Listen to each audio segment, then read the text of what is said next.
Yay. Ayun. Yay. We will go live in 3. Humingi ka.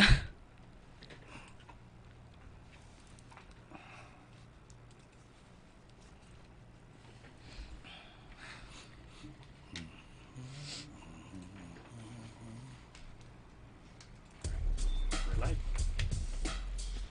All right, good morning, and welcome to On the Spot 947, where we sit down, we have a little chat, a little tete-a-tete with some of the biggest and most talented names in the arts, and equally those who've just begun their artistic journey in the hopes of influencing, if not changing the world. So we have for today Miss JADE RICCIO in the house. Woo-hoo! Hello. Hello. Thank you for having me today. Always welcome. Welcome to Mellow 947. It's always a joy to have artists like you to drop by for a little chat. And just a little introduction for those people who may not know you. Jade is one of the finalists from Pilipinas Got Talent. She is also an Awit Award winner for Best Classical Performer. And she recently joined the still and always growing family of Star Music and has released her song, or her version, of Bring Me to Life, the original by Evanescence. And she's also a National Music Competition for Young Artists winner, and also the Jovita Fuentes vocal competition.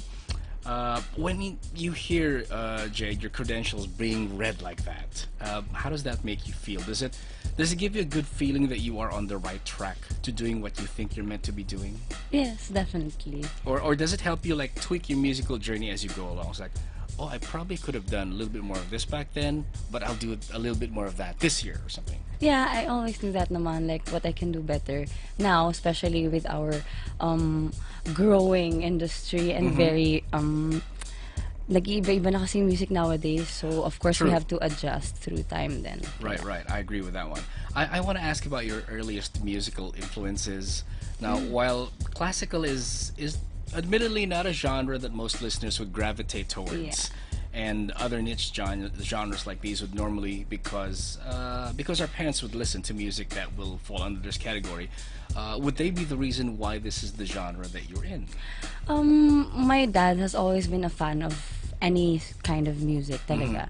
Mapa-jazz, mapa-pop, mapa-soul, R&B, kahit ano pa yan. So growing up talagang when he brings us to school, iba't ibang music pinaparinig niya sa akin. But I remember madalas classical, and I would always tell him, Daddy, patayin mo na yan, masyadong boring.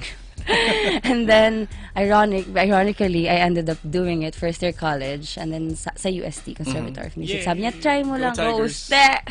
Sabi niya, try mo lang for 1 year.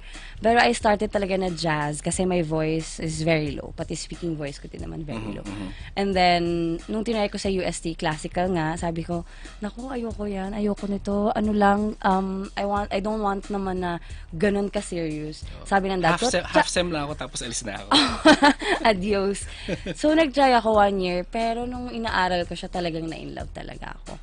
And then after, kasi pinakamahirap talagang aralin, and the foundation of all kinds of singing is classical singing talaga. True, I But agree. once you learn that, talagang everything is not easy pa din, but easier at least. Yeah, that's a key word. It's So, not yeah. easy, but easier. Yeah. So right? I'm doing this crossover style Yeah. of singing now. As you can hear in the background. Actually, a little info.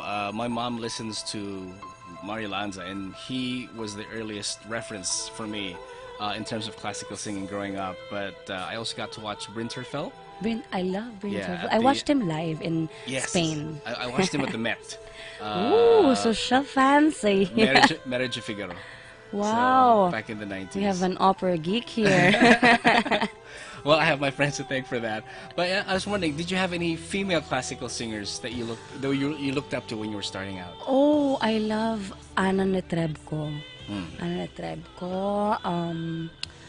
Well, yun yung mga hardcore classical talaga. Yeah. But, yun nga, since kailangan natin mag-adjust, I listen to Catherine Jenkins kasi she does a lot of crossovers. Yes. Sino pa ba yung mga gumagawa? Josh Groban, he does that a lot. Yeah, he does. Yeah. But I don't do it naman na that hardcore. Like this Bring Me to Life, I got the idea from Catherine Jenkins then. Kasi ginagawa niya with orchestra, tas very crossover-like. So parang popish, and at the same time, she inserts her konting classical here and there kasi she also learned talagang classical foundation. Right. So, And adjust na lang. I agree. For those who are into the classical thing, there is actually a distinction. If you're female classical, you can be a Corolatura. Yeah, may mga And was ganun-ganun is complicated. lyric. So Soprano. where do you fit in? Are you I'm a lyric? lyric coloratura. Kasi ano okay. yan halo-halo yan. Depende sa range, depende sa quality ng voice. So, marami tayong kino-consider. Yun, mga complicated stuff yun. Magaling tayo sa math. Well, one thing that comes to mind for me when you hear classical is not just the training, but of course also the discipline when it comes to the territory. So how do you keep your voice in tip-top shape? Well, it's different for every singer actually. May iba hindi pwedeng uminom ng malamig na tubig, merong iba hindi pwedeng kumain ng matamis or kumain ng ice cream before or after. Pero I guess it's different for every singer. Like for me, wala naman ako talagang arte sa ganun. Like, hindi ko siya binibaby. Like, Right. I drink cold water before singing or after singing. Which It makes you doesn't- wonder, is it old wives' tale that you cannot drink cold water Ano if you're a eh, singer? depende lang yan. Like, for example, your vocal folds are very fragile or Yeah. masyadong mabilis maapektuhan yung lalamunan natin sa kahit maliit lang na, like sweets. Kasi sweets, it forms phlegm. So, pag, minsan kasi, like ako kasi nasanay na akong kumanta ng igigilid ko muna yung phlegm ko. Kadiri, di ba? Pero ganun talaga. Matutunan mo na lang yan. Pag How about juices? Fruit juices, I know that they also contribute a little bit to that. yung mga sinasabi kasi nila na any acidic drinks kasi nagkakos ng, ang tawag doon, yung paggising mo ng A umaga. little bit of hyperacidity, Yeah, and hyperacidity acid and all, reflux. acid reflux yung kalaban ng mga singers talaga number one. Yes. Pero never talaga ako nagka-problem na ganyan. Good, So, lucky you. sana, katok-katok. I was also told earlier on that, let's say, if a singer goes classical, it's going to be hard to go pop. Whereas if you're a pop singer, there's a bigger chance for you to embrace, which is what you've done, and be a classical singer. Somehow that perception never left me. So do you think there's any truth to that? I guess. And as I've said, as I've mentioned din kanina, na pag inaral mo kasi yung classical, everything is easier na talaga. So, jumping from one genre to another is very much possible. And you keep naman the technique and everything eh. So, you can just mix and match. Or like for example, ako sa isang recording, sa isang song, pwede mong gawa ng iba-ibang style eh. Depends lang sa feel mo and yung vocal capacity mo or vocal technique na kayang gawin mo, abilities mo. Yeah, So, yeah.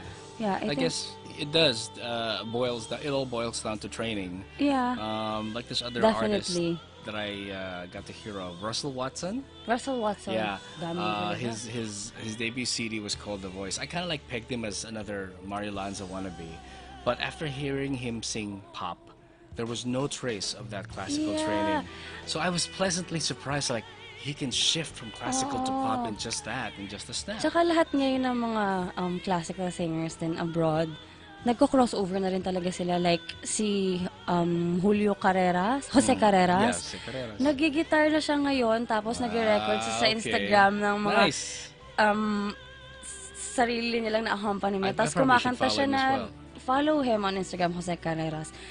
Umaalis na siya sa hinahaluan niya pa rin ng classical, pero more on the pop side yung singing. Para, Nagiging non-traditional na yes. yun, Kasi, yeah. let's face it, talagang kailangan siya talaga nowadays. Kasi hindi naman natin pwede ipilit na classical lang ako. Kailangan maging open din tayo sa possibilities na anong klase yung pwede natin gawin sa song na to or sa music na to. Hindi lang tayo pwede maging strict na ito lang talaga yung gagawin Right, ko. right. I mean, look at Kaya Lani nga tayo Misalucha musician when she does classical Yes, pieces I during her love pop. Lani Misalucha. She She's does it actually so my, well.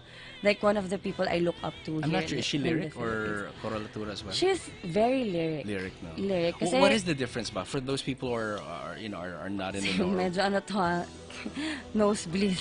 Pag lyric kasi, lyric meaning very melodical, very melodic, and then yung quality ng voice natin medyo darker than the usual. Yung coloratura, ang ibig sabihin lang nun is going from, jumping from one note to another na very fast.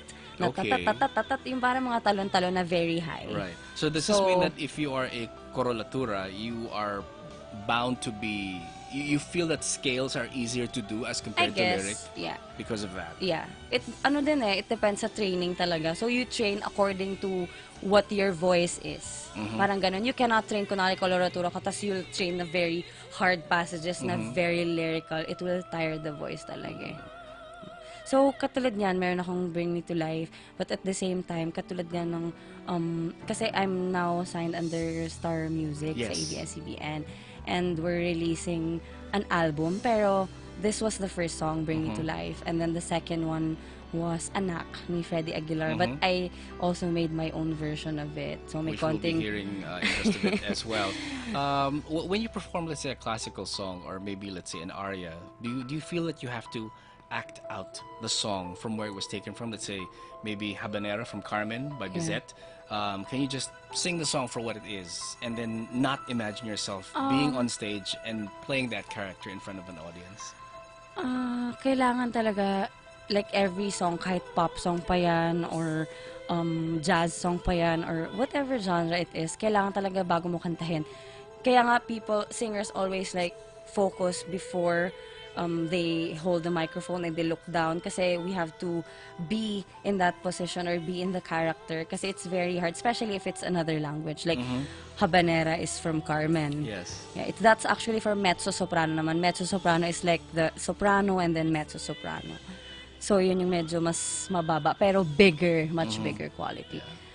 I think Maria Kailangan para Callas is the best maintindihan. version of it, no? Yes, Maria Callas. The best version. Yeah. I guess, kailangan talagang alam mo yung sinasabi, especially for foreign songs. Like me, I have to learn like Spanish, Italian, French, German, Latin, everything. Kasi Russian, Japanese, Chinese, lahat na ng lengguwahe, tinry na talaga. Kasi, you have to understand it. Katulad yan, Habanera is in French. If you don't understand it, paano maintindihan na ibang tao? Yeah, exactly. Yeah, so, yeah, you really have to understand it. Kasi that's the only way to connect to people. So sana there's like an opera in English, diba? Well, there are a lot of operas in English. But not as But it's not as beautiful as in its like original language. For example, Italian. Usually Italian eh. Pero like abroad, meron naman silang mga translation. Which is yun nga, kulang sa atin dito sa Pilipinas. Kaya, I am doing the mainstream. Kasi not so much opportunities for classical singers here. And now that I'm doing this, the crossover thing, I hope it can generate more opportunities for other classical singers na, Diyos ko, pag marinig nyo silang mag-pop, wow, talagang, bakit hindi ka nadidinig doon? Bakit hindi ka doon? Right. Just because, of course, meron sa kanila na in love na talaga sa classical, tas ayaw nang iwanan, ayaw mag-adjust or anything, di kasalanan nila yun. Good for you, but we have to, we have to cater to the masa. I guess it's and of course, we have to cater to what's needed now. Right. So, or whatever it is your musical goal is. Yeah, I guess, yes. It's that too. As a fan of musical theater, that category, I feel, also takes a lot of influence from the classical world.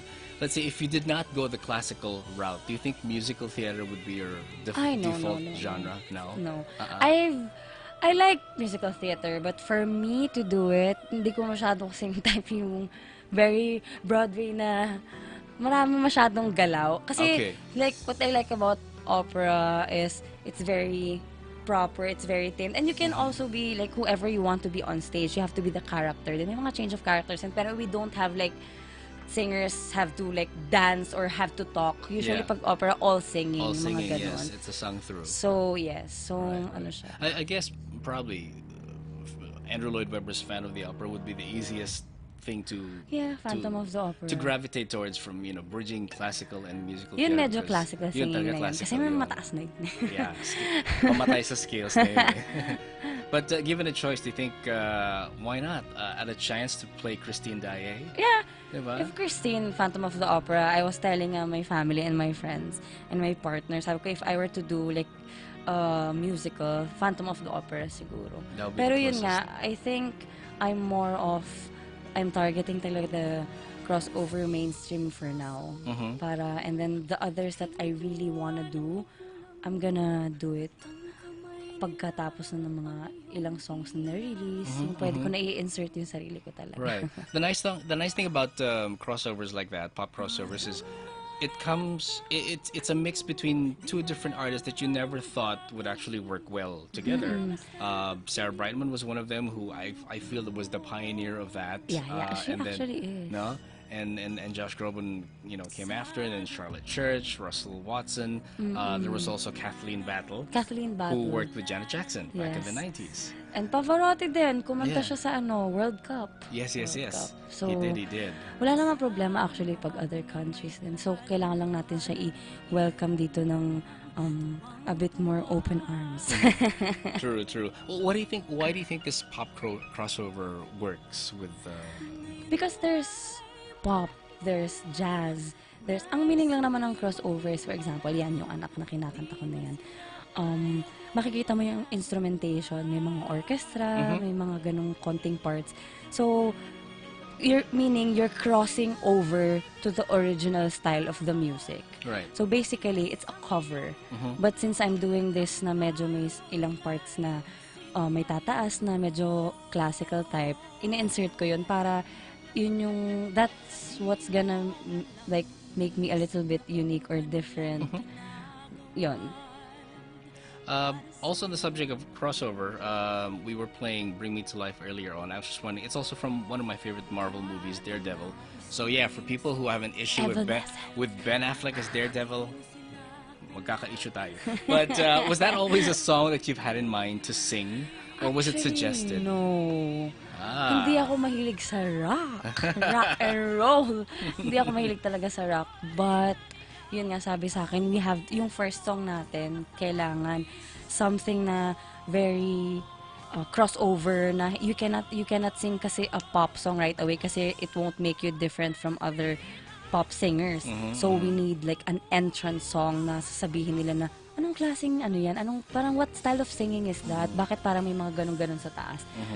So, ang lagi kong nare-reaction na nakukuha is pwede pala yun. Yeah. Which is a very good reaction. Right. Na it makes me want to work more. It Right. makes me want to explore more. Na katulad niyan, itong anak, nilalagyan din ng mga konting here and there na classical touch. And I've been receiving good comments naman from it. So, we're just, sa buong album, ganun yung magiging peg namin. And yung next song is original, words and music by me. Yes. So, Tagalog to. So, mabuhay yung OPM. It is alive and Nagbe-venture thriving. out din naman ako like crossover. And then, yun nga, katulad dito, anak. Ano din naman siya, pag maririnig mo siya, nasa pop side naman siya. Yeah. So, ganun. Para, Since you mentioned an album, I was wondering what other pop songs do you think would be awesome to include in an album if we want to give it the classical treatment? well, I have a few records na kinover. Like, we have Buwan. Oh, okay, Yung that'll be Carlos. interesting. Yeah, we're gonna hear. release it next in 2 weeks siguro kasi we Okay. just finished it yesterday. I will watch out for that. Yeah, it's a very nice song and masarap kasi paglaruan yung song eh. And we have Ikaw Lang Ang Mamahalin. Joey Albert. Yes, Filipino song. And then iniba ko lang din siya ng konti. So, yung mga meron natin. We have an English song and we have a duet with Jose Marichan. I have a Okay. duet with Jose Marichan. And I'll also be hindi po ito Christmas song. Pero pwede rin Christmas, why not, di ba? Para Pwede, di ba? he's the legend of all Christmas songs. Exactly. Yeah. Well, And a lot more. Magsama sila ni Mariah Carey. Oh, exactly. So, ayun, sana sa mga next songs ko, mapatagtog natin dito. So when can we see the album kaya? What's the target, may target release date Well, na ba? We have 10 songs in the album and we're on our second release. Third release, August siguro, third week of August siguro. Kasi gagawin pa namin yung music video and everything. And may title na ba? And Is there a then, title for the album? self-titled. Okay. Asia's Jewel. Yeah. Asia's Jewel. Kasi Jade Riccio po ako. Medyo batu-batuhan.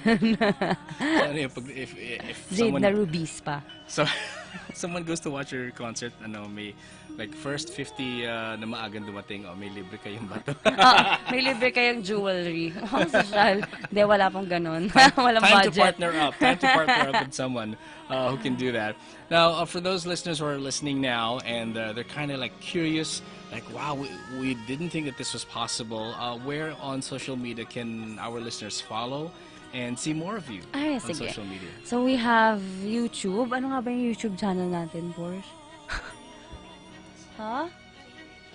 Jade Riccio Official. So that's JADERICCIO Okay. Official. And then I have like videos there that you can see na maraming crossover. I have Fever, I have Never Enough. Marami pang iba. Check nyo na lang po doon. And my Instagram account where we have all our promotions and shows and everything. It's Jade Riccio _ soprano. SOPRANO. Alright. Yeah. Follow us there. Yung O hindi zero, O talaga. Oo, O talaga. Hindi yung zero na iba-iba ng size. Yeah, we know some people like to do that. But thank you once again, Miss Jade Riccio. You are most Thank welcome to you. come back Thank you, and thank see you us if very you're in much. the area. All right, and we'll keep you posted as well. And this is automatically up there on our YouTube account. So for those who are unable to join us on Facebook, then just hop on over to YouTube and to the YouTube, the Mellow page of YouTube. And you'll see it there. All right. This has been Kaz for On the Spot 947. Till the next edition, we shall be on the lookout for the next artist that we shall be putting on the spot. So keep it right here. All hits. Mellow 947. Sounds good. Bye. Thank you. Bye. Bye.